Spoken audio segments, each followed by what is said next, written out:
we're all aware that the world today is full of problems. We've been hearing them today and yesterday and every day for decades. Serious problems, big problems, pressing problems, poor nutrition, access to water, climate change, deforestation, lack of skills, insecurity, not enough food, not enough health care, pollution. There's problem after problem. And I think what really separates this time from any time I can remember in my brief time on Earth is the awareness of these problems. We're all very aware. Why are we having so much trouble dealing with these problems? That's the question I've been struggling with. Coming from my very different perspective, I'm not a social problem guy. I'm a guy that works with business, helps business make money. God forbid. So why are we having so much problem with these social problems? And really, is there any role for business? And if so, what is that role? I think that in order to address that question, we have to step back and think about how we've understood and pondered both the problems and the solutions to these great social challenges that we face. Now, I think many have seen business as the problem, or at least one of the problems in many of the social challenges we face. Think of the fast food industry, the drug industry, the banking industry. This is a low point in the respect for business. Business is not seen as the solution. It's seen as the problem now for most people. And rightly so in many cases. There's a lot of bad actors out there that have done the wrong thing, that actually have made the problem worse. So this perspective is perhaps justified. How have we tended to see the solutions to these social problems, these many issues that we face in society? Well, we tend to see the solutions in terms of NGOs, in terms of government, in terms of philanthropy. Indeed, the kind of unique organizational entity of this age is this tremendous rise of NGOs and social organizations. This is a unique new organizational form that we've seen grown up. Enormous innovation, enormous energy, enormous talent now has been mobilized through this structure to try to deal with all of these challenges. And many of us here are deeply involved in that. I'm a business school professor, but I've actually founded, I think now 4 nonprofits. Whenever I got interested and became aware of a societal problem, that was what I did, form a nonprofit. That was the way we thought about how to deal with these issues. Even a business school professor has thought about it that way. But I think at this moment, we've been at this for quite a while. We've been aware of these problems for decades. We have decades of experience with our NGOs and with our government entities, and there's an awkward reality. The awkward reality is we're not making fast enough progress. We're not winning. These problems still seem very daunting and very intractable, and any solutions we're achieving are small solutions. We're making incremental progress. What's the fundamental problem we have in dealing with these social problems? If we cut all the complexity away, we have the problem of scale. We can't scale. We can make progress, we can show benefits, we can show results, we can make things better, we're helping, we're doing better, we're doing good. We can't scale. We can't make large-scale impact on these problems. Why is that? Because we don't have the resources. And that's really clear now. And that's clearer now than it's been for decades. There's simply not enough money to deal with any of these problems at scale using the current model. There's not enough tax revenue. There's not enough philanthropic donations to deal with these problems the way we're dealing with them now. We've got to confront that reality. And the scarcity of resources for dealing with these problems is only growing, certainly in the advanced world today, with all the fiscal problems we face. So if it's fundamentally a resource problem, where are the resources in society? How are those resources really created? The resources we're going to need to deal with all these societal challenges. Well, there, I think the answer is very clear. They're in business. Why all wealth is actually created by business. Business creates wealth when it meets needs at a profit. That's how all wealth is created. It's meeting needs at a profit that leads to taxes, and that leads to incomes, and that leads to charitable donations. That's where all the resources come from. Only business can actually create resources. Other institutions can utilize them to do important work, but only business can create them. And business creates them when it's able to meet a need at a profit. The resources are overwhelmingly generated by business. The question then is, how do we tap into this? How do we tap into this? Business generates those resources when it makes a profit. That profit is that small difference between the price and the cost it takes to produce whatever solution business has created to whatever problem they're trying to solve. But that profit is the magic. Why? Because that profit allows whatever solution we've created to be infinitely scalable. Because if we can make a profit, we can do it for 10, 100, a million, 100 million, a billion. The solution becomes self-sustaining. That's what business does when it makes a profit.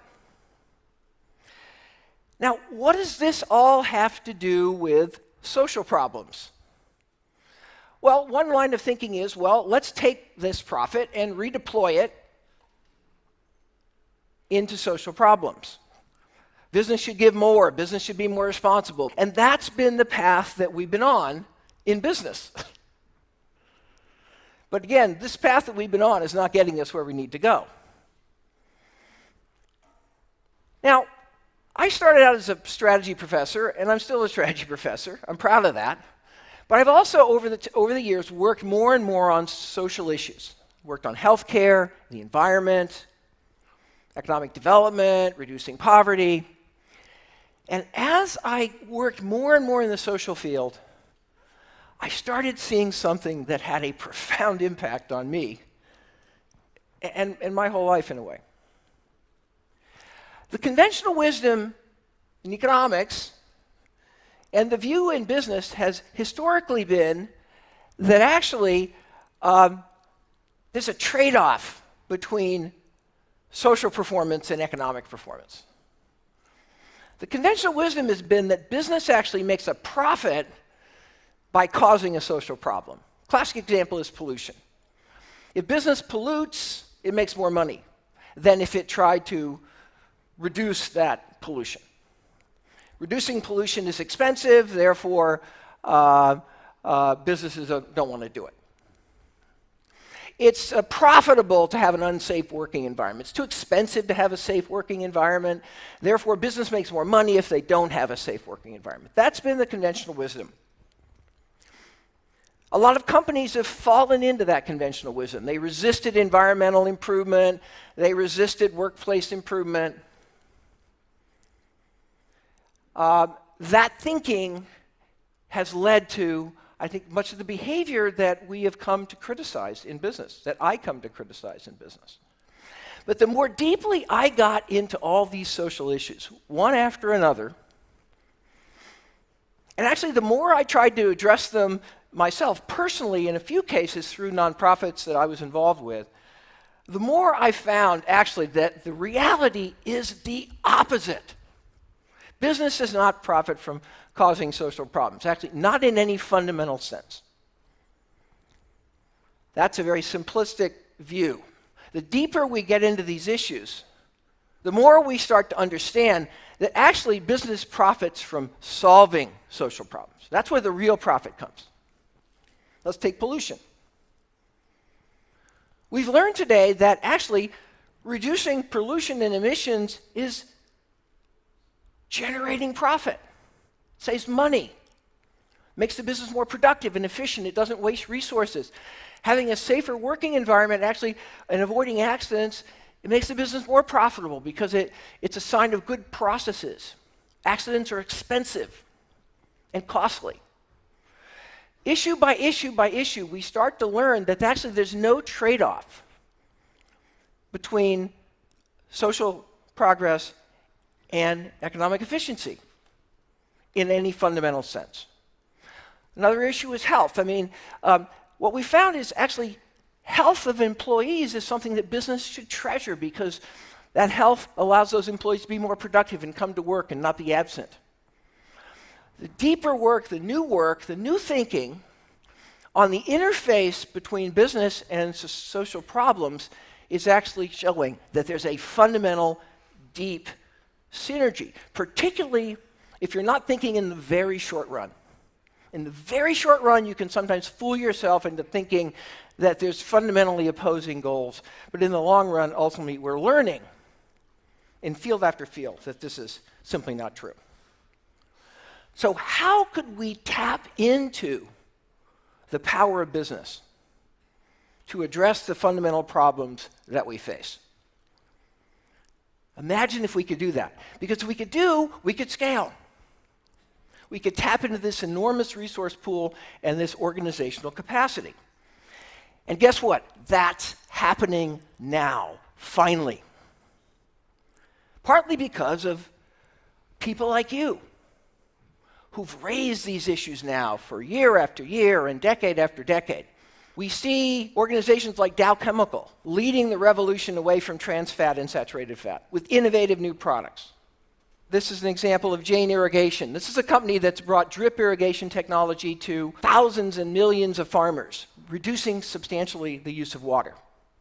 We see companies like the Brazilian forestry company Fibreeza that's figured out how to avoid tearing down old growth forests and using eucalyptus and getting much more yield per hectare of pulp and making much more paper than you could make by cutting down those old trees. You see companies like Cisco that are training so far 4 million people in IT skills to actually, yes, be responsible, but help expand the opportunity to disseminate IT technology and grow the whole business. There's a fundamental opportunity for business today to impact and address these social problems, and this opportunity is the largest business opportunity we see in business. And the question is, how can we get business thinking to adapt this issue of shared value? This is what I call shared value. Addressing a social issue with a business model. That's shared value. Shared value is capitalism, but it's a higher kind of capitalism. It's capitalism as it was ultimately meant to be, meeting important needs, not incrementally competing for trivial differences in product attributes and market share. Shared value is when we can create social value and economic value simultaneously. It's finding those opportunities that will unleash the greatest possibility we have to actually address these social problems because we can scale. We can address shared value at multiple levels. It's real. It's happening. But in order to get this solution working, we have to now change how business sees itself. And this is thankfully underway. Businesses got trapped into the conventional wisdom that they shouldn't worry about social problems, that this was sort of something on the side, that somebody else was doing it. We're now seeing companies embrace this idea. But we also have to recognize business is not going to do this as effectively as if we have NGOs and government working in partnership with business. The new NGOs that are really moving the needle are the ones that have found these partnerships, that have found these ways to collaborate. The governments that are making the most progress are the governments that have found ways to enable shared value in business, rather than see government as the only player that has to, call the shots.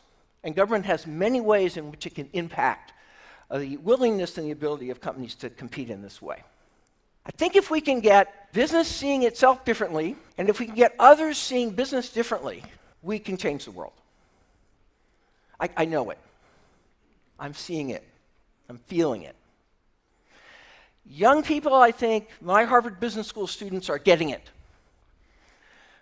If we can break down this sort of divide, this unease, this tension, this sense that we're not fundamentally collaborating here in driving these social problems, we can break this down, we finally, I think, can have solutions.